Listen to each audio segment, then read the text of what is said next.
Oh,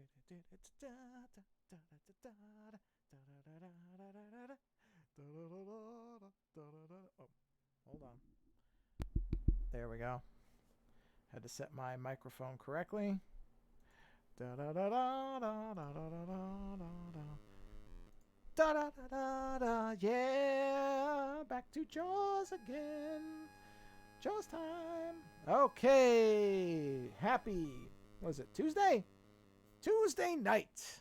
Tuesday night, everybody. Hope my microphone is working. You know, I don't know if my microphone is loud enough, actually. I noticed it seems somewhat low. So let me take a moment to adjust my levels. Let's bump it up 5. If anybody shows up, I'll check and make sure this isn't too loud. But I was re-listening to one of my, the one I last did, and it sounded like I was a little low. Not because the game was too loud, because you really don't need to hear this game, but it just sounded like maybe the mic was a little too low. So I'm bumping it up 5 decibels. If that's too much, well, either somebody will show up and tell me, or I will find it out on a replay when I listen to the levels. By the way, while we're on the title screen, something I had never noticed in the years and years and years I played this game, until I started doing it for this dopey experiment, is that Jaws's, how do you say that plural? Whatever, the shark's eyes are red, which I find interesting. It makes it look like an alien shark, since we're on the title screen here. But I like it. It echoes the letters on either side, you know, the red letters, JWS. And of course, the head forms the A, but it almost makes you think. Now, of course, if you actually look at what this font is and how the A would likely be shaped, it doesn't actually probably follow through. But it almost makes it like there's a little A that is right behind the shark's head and the eyes are translucent. So that what you're seeing is the red through the eyes of the A. You know what I mean? It's an interesting idea. I don't believe that's actually what happened. I think they probably were just working with a limited color palette, and it was easiest to do it that way. So I actually do not believe for 1 second that this is intentional. But looking at it, there is this nice thematic element to it to me. So I thought I would note that, because I've noticed it a couple of times when I was playing this. Again, recently, I never would have noticed this when I was younger. And even, you know, I've played this game throughout the years, and I don't think it ever really struck me that the eyes are red. Because, and they remind me of something, some alien or whatever that had those type of red. Maybe, no, I don't think it was it wasn't the alien from, what was it, the last Starfighter? What is that? What is that? Is it Starfighter? What is the movie with the guy who plays the video game and goes into space and Death Blossom? Is it Last Starfighter? Starfighter is in there. Anyway, it doesn't matter. All I remember is Death Blossom. It's the only really great thing about that movie anyway. I'm sorry if you like whatever that movie is called, but I found it to be interminably boring in the middle. All right.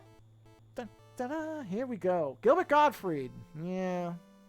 I say yeah like somebody mentioned in the chat room. Chat room's empty.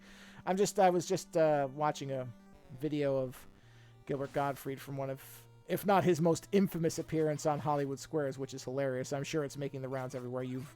There's a good chance you've probably seen it or will see it if you're anywhere near Facebook or Twitter or whatever your social media platform of choice. I think I actually saw it on this. No, wait, that one was on Twitter. I'm pretty sure I saw it. But yeah, you know, I talk about how, you know, we have a little bit too much of a worship of celebrities in general. Wow, it was one of those fast rays. I haven't run into one of those since I've started replaying this. Oh, that's a bad sign. Now there's a lot. Oh no. Oh no. Oh wait, this is the one where you can like get them. Come on, get him. Got him. Yeah, so, you know, we have a little bit of a problem where we over-worship is not a word, celebrities in the world to a degree that I think is extremely unhealthy. However, and oh, jeez, already? Like I can even do it. Yeah, this is a waste. This is basically just a waste now, because there's nothing I can do. I'm way too weak to do anything more than, you know, I'm not even going to attempt it. Here's the ridiculousness of the fact that Jaws can't get you on the surface of the water. Explain that one to me, LJN. But anyway, Gilbert Gottfried, you know, when celebrities die and, you know, you hear people who you know, talk about them, and often it's a lot of hyperbole, and you know, cliches get trotted out. And, you know, they say things like, "Oh, great talent has been lost," stuff like that. You know, not to say it's not true. You know, it's but this year, a lot of people have pointed out that what Bob Saget, Louis Anderson, and Gilbert Gottfried all in a short amount of time. So, not anything against those individuals, but one of the cliches that you can actually trot out this time that is undeniable. Oh man, I thought that was going to kill me. Is that he was a singular voice in comedy. I mean, I don't know, outside of people who are doing obvious imitations. I don't know, to have somebody like that again. That's interesting, you know. I mean, he was an interesting individual. I can't pretend I ever cared for his actual comedy specials, but I always liked when he was in things. When he would show up and stuff, it was always entertaining when he would show up in things. So I very much liked him in things that weren't his specials. I tried to watch one or two of his comedy specials. One of them, I think, was the last time I tried was probably 5 or 6 years ago, and I don't know how old it was, but it wasn't too old. It was a fairly modern one, so it was probably one from the last 5 or 6 years from when I watched it. So you're within the last decade, and I couldn't get through it. But you know, that's what I mean. Sometimes comedians don't work for me in their actual comedic element, their stand-up when they do it, or whatever their kind of natural elements are. But oh, hello, Faint Waves. How you doing? Yeah, I mean, that's the thing, is I think I honestly like him a lot better as somebody who just popped up in things, and he would pop up in a lot of things. I think that his shtick worked better for that than his stand-up. The stand-up that I saw, and I don't know, the two that I saw, and I saw very little of one, but the one that I tried to watch for a good, I'm going to say I gave it 15 minutes. I think I really tried. It was just him. I almost imagined that he didn't literally have a piece of paper in front of him, but it was like he was reading knock-knock jokes. They weren't knock-knock jokes, but it was essentially a practiced, kind of constructed routine, almost what Stephen Wright does. For those who, I don't know, Stephen Wright is still alive, but I don't know that he does much anymore. But if you ever watch Stephen Wright, that's kind of his thing too, except Stephen Wright's is that he's so deadpan, that is the comedy, that it is just so utterly dry and straightforward. In fact, thinking about it, Stephen Wright is probably the closest, and I don't actually know Stephen Wright's background at all. But he strikes me, if he is in fact American or Canadian or whatever, you know what? He is the closest, because I don't think he's British. I'll say it like that. He doesn't have any type of accent that I've ever heard. He may have been born in Britain and just doesn't have an accent. So, assuming, which I could be wrong about, that Stephen Wright is not British, he is the most British comedian in terms of dry delivery and kind of dead serious performance that isn't British. If he's British, well, then it makes sense. Then I guess it's genetically in there.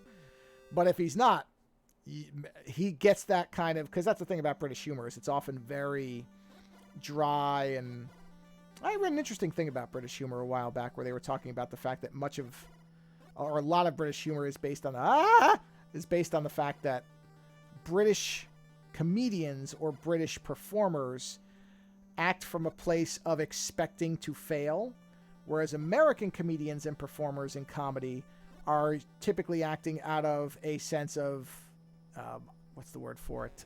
Unearned superiority. It's a very interesting, I mean, I would never have picked up that perception myself. I'm not that smart, but when I read that, I don't remember where it was, this was years ago, I was like, oh yeah, that kind of makes sense. There is something about the British comedian sort of expects to be the punchline, or expects to be the buffoon, and that's sort of the humor. Or an aspect of the humor, not the total of it. Whereas Americans, you know, come off as smug and superior, you know, even when they clearly shouldn't be. And I think that is largely true. But Stephen Wright always struck me as somebody who felt like they were doing a British type of humor in the utter, I mean, it's such a weird type of comedy. If you've never seen it, you should. Where it's just this, I don't know how to describe the delivery. It's almost robotic. But it's really hard to quantify it if you don't know it. But it's this thing where it's both completely and utterly detached from the joke and the comedy, but with a complete awareness of it. And I really don't know how else I could put it, and maybe that's a terrible way to put it. That's, you know, I'm not exactly a, what do you call it, flowery lyricist. So maybe I'm wrong about that, but that's always how it struck me. I was like, oh, it's interesting. It's a weird type of and he's another one, like Gilbert Gottfried, who would show up and you knew the voice was coming. Stephen Wright shows up and you know it's that deadpan type of humor. In fact, both of them were on a sitcom that I really like, that Ted Danson did, called Becker. One of my actually favorite comedy shows. And both Stephen Wright and Gilbert Gottfried are on that, doing kind of their thing. Gilbert Gottfried is playing a plastic surgeon, and the joke becomes at the end he's going to, because plastic surgeons typically make a lot of money, and so the whole setup is he's covering, because Ted Danson Becker is a doctor, and I don't remember if that's the one where he's on a cruise or whatever. He's out of the office for some reason, and Gilbert Gottfried is the only doctor they have to fill in. And so, you know, and Gilbert Gottfried, because he makes a lot of money, plastic surgeon, you know, he finds the office to be disgusting, and it's a small office in the Bronx. You know, Ted Danson's character doesn't make a lot of money, so it's not a very nice office. You know, he's got a very competent nurse, and then Shawnee Smith plays a ditzy nurse who's kind of an airhead. And so, you know, there's this whole thing that goes on where Gilbert Gottfried's doctor realizes that the main nurse, Margaret, is very competent and very good at her job, and he says, I'd like to hire you. And he basically writes down what he would pay her. And she looks at it and turns it down, and then later the punchline is that she turned it down because she wouldn't be able to listen to him. She couldn't stand the voice in the office all day. Which, you know, that's playing on kind of the classic Gilbert Gottfried thing. That's the whole joke. So yeah, it's interesting when you lose somebody like that. Not you, but when you don't have that anymore, and because there are those people who become so defined, and there's good gimmicks and there's bad gimmicks, right? And that's the thing is, you know, that was a good gimmick. Not to mention, as far as I could tell, he was beloved in comedy circles, and that's one of those comedians are like magicians and like certain other groups where when you become a beloved member of that group, they love you, and it means something, and comedians are like that. And Gilbert Gottfried's name was always spoken, it felt to me like, with a lot of respect and admiration. I mean, Penn Jillette loves him, or loved him. I guess you should use past tense. I don't know. You're supposed to, no, whatever. But yeah, so that's it's a bummer, because you know you could see it when you see certain comedians too. And the other thing is that Gottfried really aged well as far as his comedy and his routine and everything, because you know, even God, you know, a lot of the comedians who I really like, they don't last long, or they turn into monsters, which is kind of sad. But you know, like George Carlin, who's probably my favorite comedian of all time. Once he got older, some of his later stuff, I mean, it was still good. I still liked it. Don't get me wrong. I wasn't not going to listen to his specials. I own every single thing that's been released with him. But the quality changed a little bit, and you could kind of tell. Submarine. And then, you know, Dennis Miller went off the deep end. I still love Dennis Miller's older stuff, but I can't even listen to him now because it's not even the political shift, which honestly, a lot of people have a, you know, if you're objective about it, a lot of people have a very skewed memory of his material, because he really did go after everybody. He was not sparing any one side or another. But then after 9/11 was a big thing for him, and then he went hardcore conservative. And it's not even that the humor became conservative, because, you know, I've listened to comedians who skewer either side, and you can do it either way, and you can be very effective at it without coming off as, I don't know what the word would be, too shallow about it. But it became so angry and mean that there wasn't enough humor in it anymore. It just became a tirade. It became more of listening to a relative who just had some kind of grudge than a comedy routine, which sucks. And so that was kind of the end. So I go back to I have a lot of the old Dennis Miller Live shows ripped from somebody who had gone through and gotten a lot of them off HBO, so I still have those. And I watched those, and those are great because back when, I mean, he really was, I remember watching that show when it was on, and man, that brand of comedy was so great, and he was so effective at it. And that's fine. You know, I can still go back to that, and I can still enjoy that. That doesn't matter if the newer stuff is not up to it. But like I said, Carlin also, later specials, not like the kind of mid-90s, early 90s stuff where, man, he was firing on every single cylinder as hard as possible. Oh, I was going to that. And then Bernie Mac died very young, which is a shame because I loved Bernie Mac. I thought Bernie Mac was great. I thought Bernie Mac's show was great, which unfortunately got canceled without having a real ending. But I would still say I think it's on Amazon Prime. Go watch it. Bernie Mac was a fantastic comedian. Also died young of respiratory illness of some kind. I think it was something, if I remember, it was not genetic. What's the word for it? Oh, Jaws. It was hereditary. I think it was hereditary, which I guess is genetic. I guess I don't know if I'm using those terms interchanged the wrong way, but yeah. So Bernie Mac was another one. I remember when he died, I was like, oh man, really? Because Bernie Mac felt like a comedian whose comedy would sharpen with age. Because there are people who get better. Because Carlin kind of hit that, right? When he was younger, his stuff was far more safe for TV. Because that's what he started as. It was a traditional kind of comedian of his day. And then he just got very angry. And it worked. So he hit kind of mid to a little bit older. And that's when the knife sharpened. And it got really, really good. And then when he got to a certain point, and I don't know if there may have been health factors involved in that as well. Maybe it wasn't just an age thing. There may have been, oh, come on. There may have been more there. But Bernie Mac just went down before I think he really hit what was his peak, because a lot of that was in the show. And you could kind of see that there was some stuff being developed in there that might have evolved later. But yeah, that was a shame. I remember that. That was a bummer. That and Carlin. And I think they happened I don't remember the exact years, but I don't remember it being particularly far apart. And man, to lose the two of them rapidly, I remember I was bummed out, man, because, you know, even though I figured, and what do I know? I don't know anything, but my sense was, because I think Carlin knew that he had some stuff going on. I don't think he was oblivious. I mean, he'd had a couple heart attacks, so I think he was aware that he probably didn't have forever left.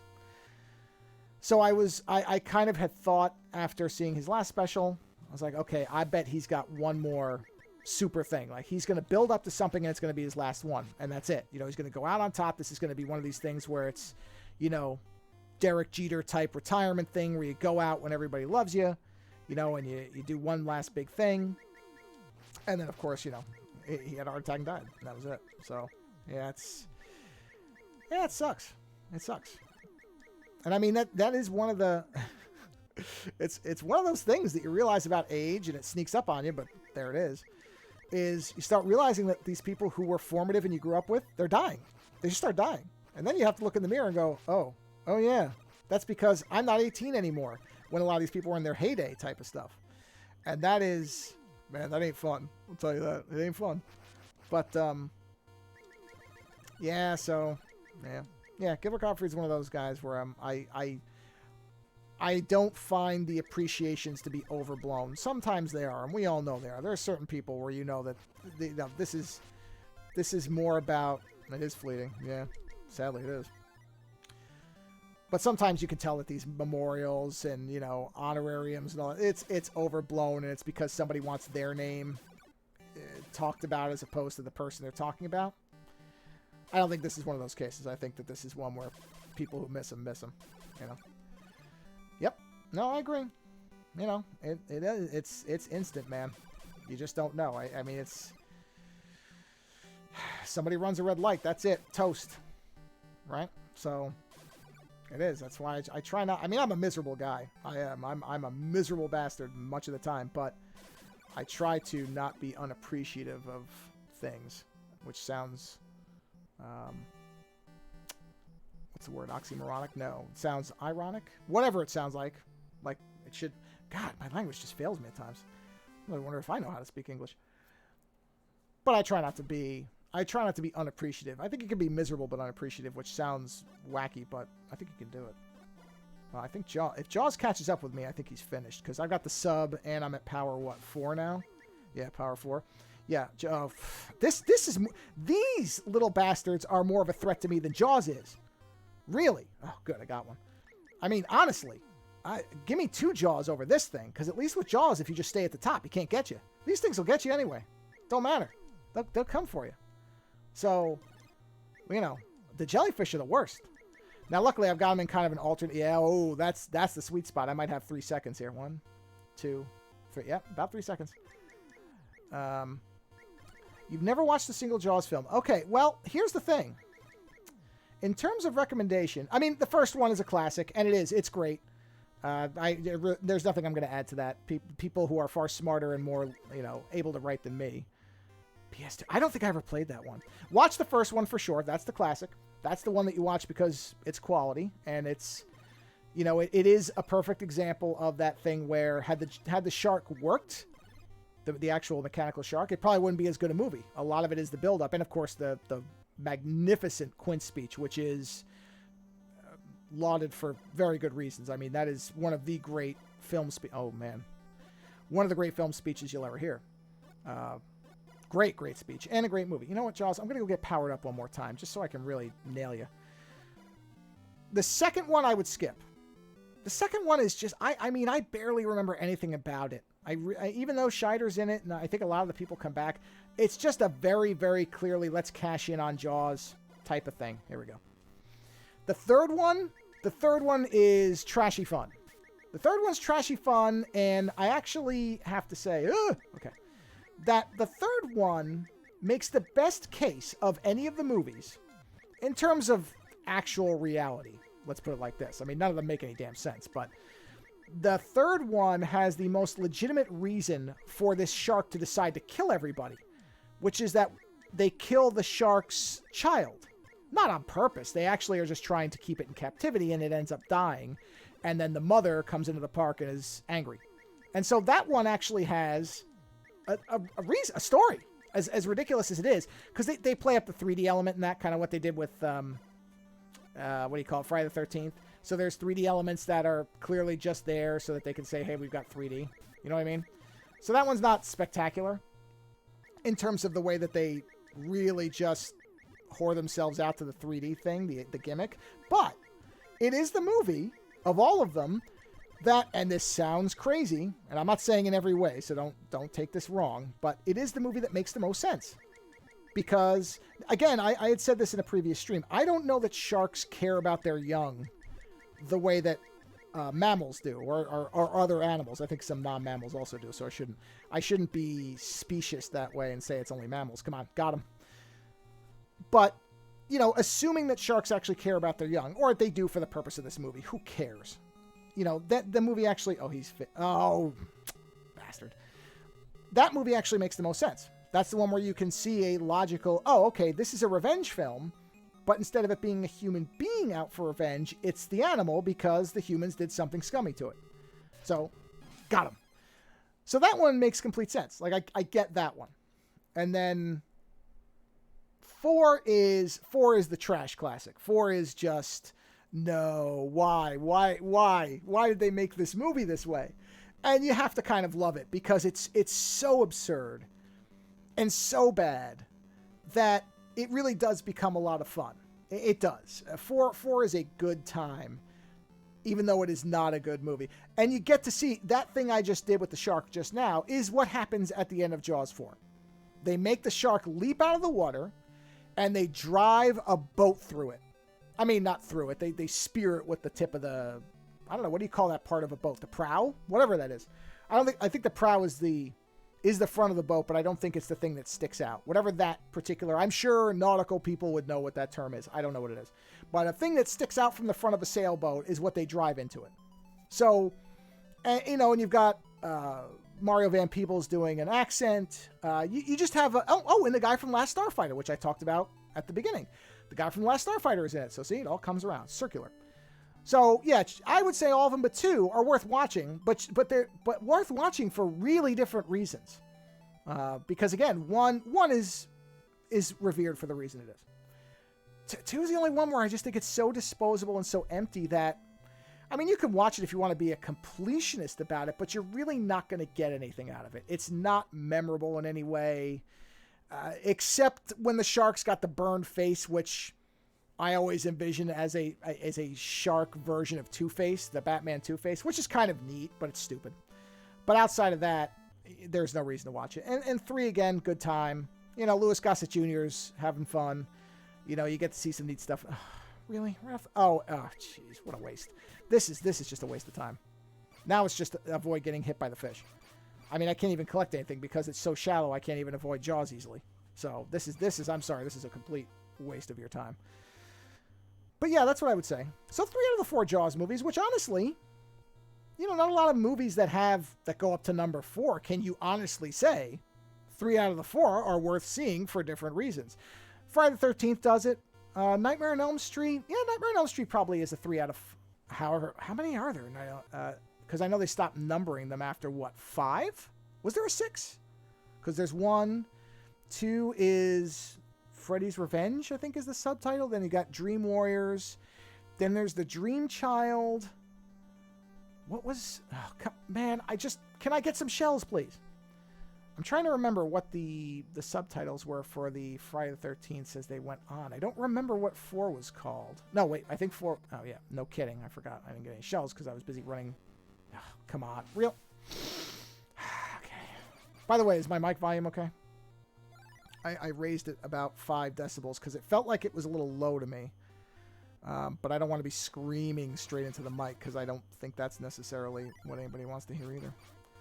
But I don't know if I raised it too much, or if maybe it was perfect. I don't know. It sounded low to me when I was listening to the replays, because I probably will I will probably pull these off Twitch and then post them also on YouTube at some point, just for the pure amusement factor of, hey, look at this stupid thing I'm doing. But yeah, I know, because Halloween really, it's the first one, and then just give up. I mean, except for 3, because 3 doesn't really count to me, even though, yes, it is Halloween 3. It's not Michael Myers. So, yes, 3's great, but you can't really count that because it's such a different thing. So I don't count 3. So Halloween, yeah, really, 1 movie and you're done. None of the modern ones are all that good, whether you're talking about the Rob Zombie one or the other one. I watched that first one, and it was fine, but I've forgotten it. Whereas I've got most of the first one committed to memory. That's how good it is. And then what else? What am I forgetting? I'm forgetting one, right? Isn't it Freddy? No, Freddy. Hellraiser. Hellraiser. Huh. You know what? Maybe Hellraiser. Because Hellraiser 1 and 2... Well, 2 is better than 1, in my opinion. It depends what you're looking for in your horror movie. If you're looking for terrifying sex, capades, then the 1 is better. If you're looking for the gore and kind of, like, getting the pinhead stuff full force, then 2 is far, far superior. And then I like 3... I acknowledge it is a far lesser film, and it is. 3 is not anywhere near the quality of 1 or 2, but a fun film, kind of almost like a Jaws 3. And then I like Bloodlines. I like the one in space because it's so absurd. It's kind of like Jason X.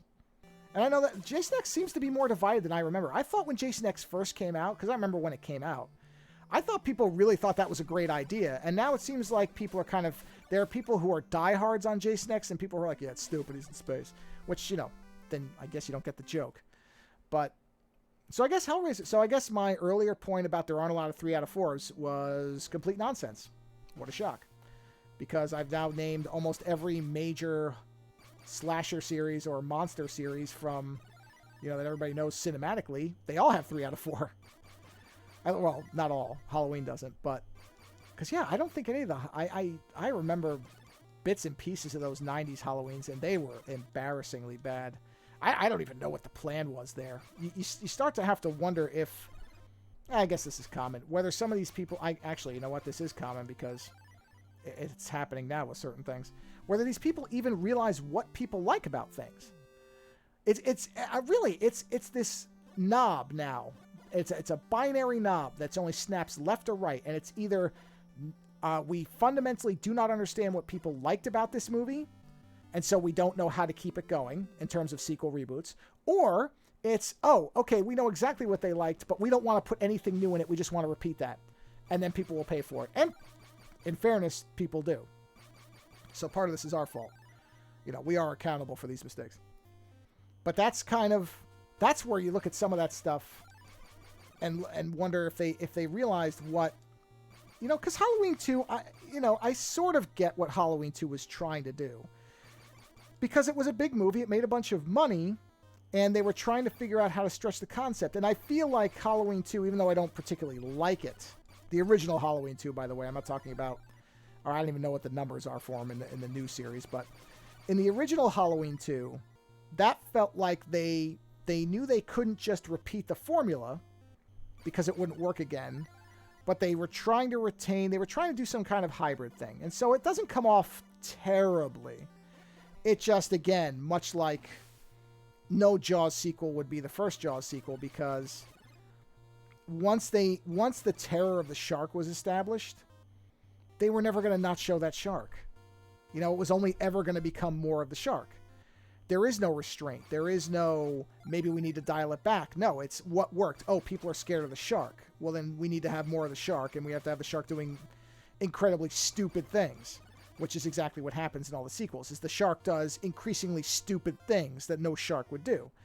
The first one, the shark is just very big and strong, which that's an aberration of nature. That could happen. And the shark decided to become fixed. Well, it's, sharks attack people for no reason, or don't. There's video of people swimming through schools of sharks and they don't get touched. Then one person is out nowhere near it and the thing zeroes in on them. So that kind of stuff happens. The randomness of nature, you can buy that.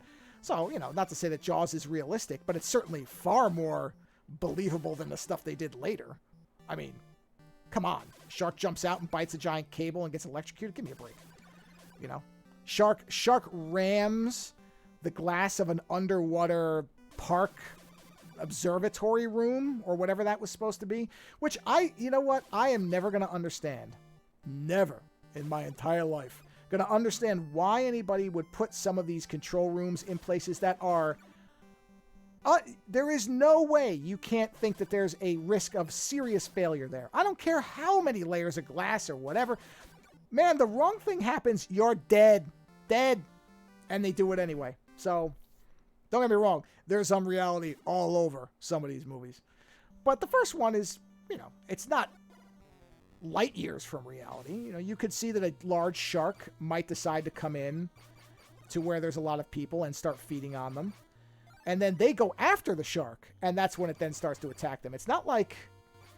Because I don't think... All right, I'm trying to remember now. Because they take off in pursuit of the shark. So it's not like the shark kept, coming at them. They went out to find the thing. So it's out in the water, man. It's hanging out, and then these people show up. So, yeah, it's going to be pissed, and so it is going to want to kill you. Why wouldn't it? It's going to eat you. It's already eating people. Right? So why not? But then it just gets, further and further from reality. The same way that Halloween, by and large, outside of the fact that he gets shot at the end, isn't that far from reality. I mean, you could have some maniac who puts on a costume. I mean, weirder things have happened. We just had a guy in New York City, right, who put on a gas mask, dropped a smoke bomb in the subway, and shot a bunch of people. So, don't tell me some maniac can't put on a mask and decide to stalk somebody for no good reason. That stuff happens. So it's not that crazy. You know what? Maybe the reason... Oh, geez. This is like the end of Ghostbusters where Ray and... what's his name? Ray and Winston are in the car and he says, "Hey, Ray, you ever notice that the stuff that's happening is the dead coming back?" Stuff doesn't seem that crazy anymore because crazier things happen all the time. So maybe these movies will one day be seen as not so crazy and stuff we're seeing today because, yeah, it's nutty sometimes. I don't know what to make of it. Where in the hell did this even come from? Guy, and I'm sitting here worried about how I'm going to fill 40 minutes of playing Jaws. Unbelievable. How can anybody ramble for this long about nothing? I don't know. It's a skill with a bunch of quotation marks around it. So yeah, at some point they'll redo Jaws 2. I'm kind of surprised they haven't. I'm honestly, they haven't redone Jaws lately, right? They haven't done anything with Jaws since 4, correct? I don't think so. I don't think there's been any... I don't even think they've done a TV show or anything. I don't think anybody... I mean, they've done killer shark movies, obviously. That's, sci-fi was making it bigger and bigger and bigger for a while there, where it was, super megalodon, 18 versus Mecha Shark or a Mecha Octopus, whatever, Squid 42 and all that. But they haven't really gone back to Jaws.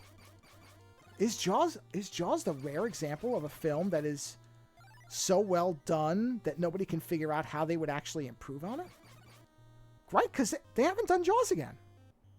This is actually blowing my mind to consider that everything that they've remade, they've never gone back to Jaws. I wonder why. Is it that they think it's too boring? That a giant shark movie.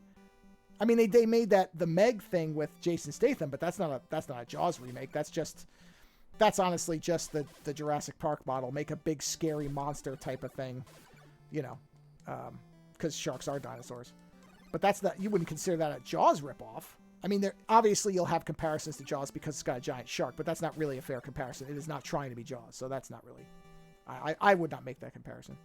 But yeah, they've never gone back to Jaws. They've gone back to just about everything else, right? They've remade Friday the 13th got remade, Halloween got remade, Hellraiser. I guess you wouldn't say remade, but they've kind of changed them and stuff. So I don't know what you would say about that. Who am I forgetting? Who are the big three? Friday the 13th. Oh, Nightmare on Elm Street was remade. And yeah, so they've remade all the other big kind of...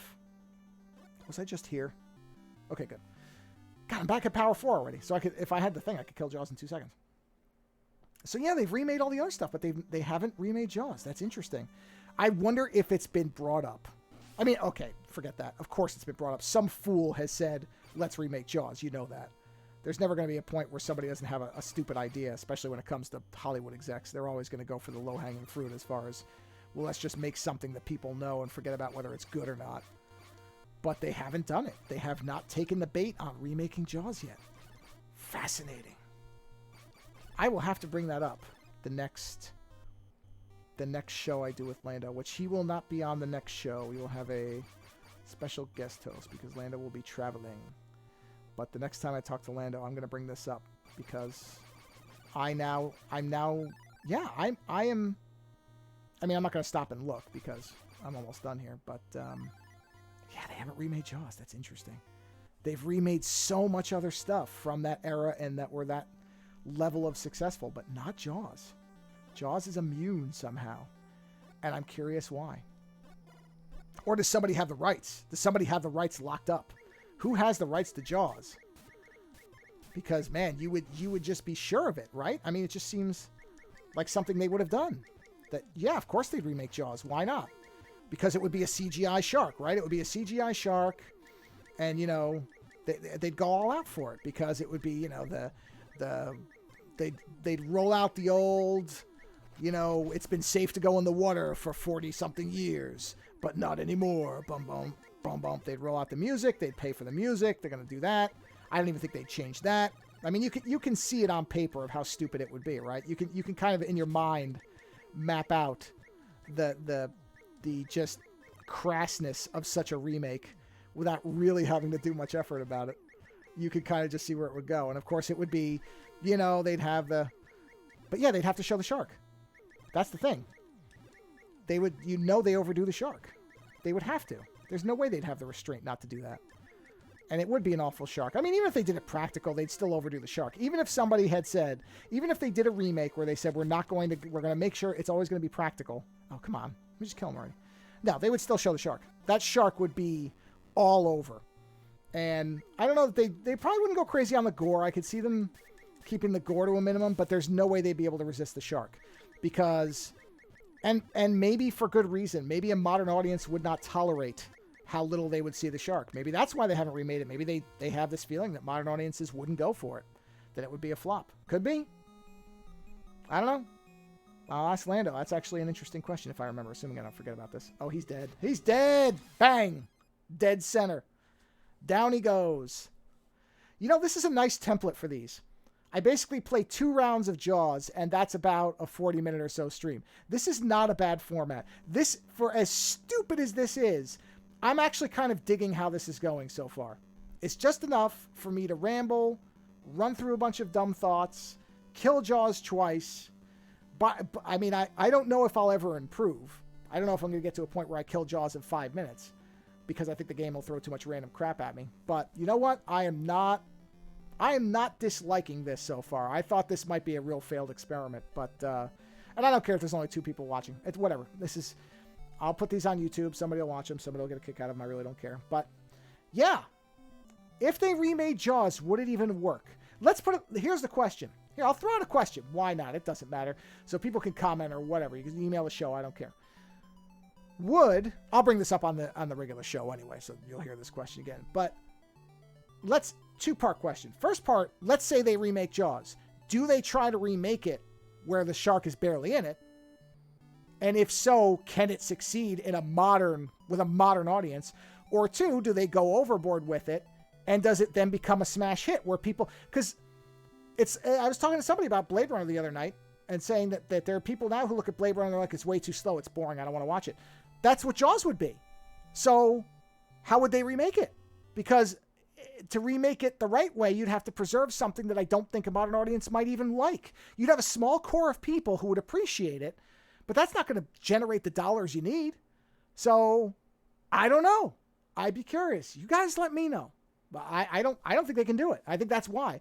I don't think they can do it without doing it the way that sci-fi's already done it 18 million times now. So what's left to mine out of that? I don't know. That's an interesting one to think about, unlike all the other ones where you can sort of see what they were going with the reboots. I don't know with Jaws. Maybe the idea of a killer animal movie that isn't a Statham vehicle, that isn't big action Michael Bay nonsense, maybe that's just not palatable to the public, and they know it. They're just sitting there going, it's not going to make any money. The idea that a movie is too outdated to make money could be the thing that preserves a movie from being remade. What a fascinating and depressing concept to end on.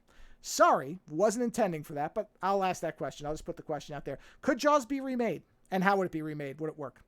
All right, everybody. Have a wonderful Tuesday night.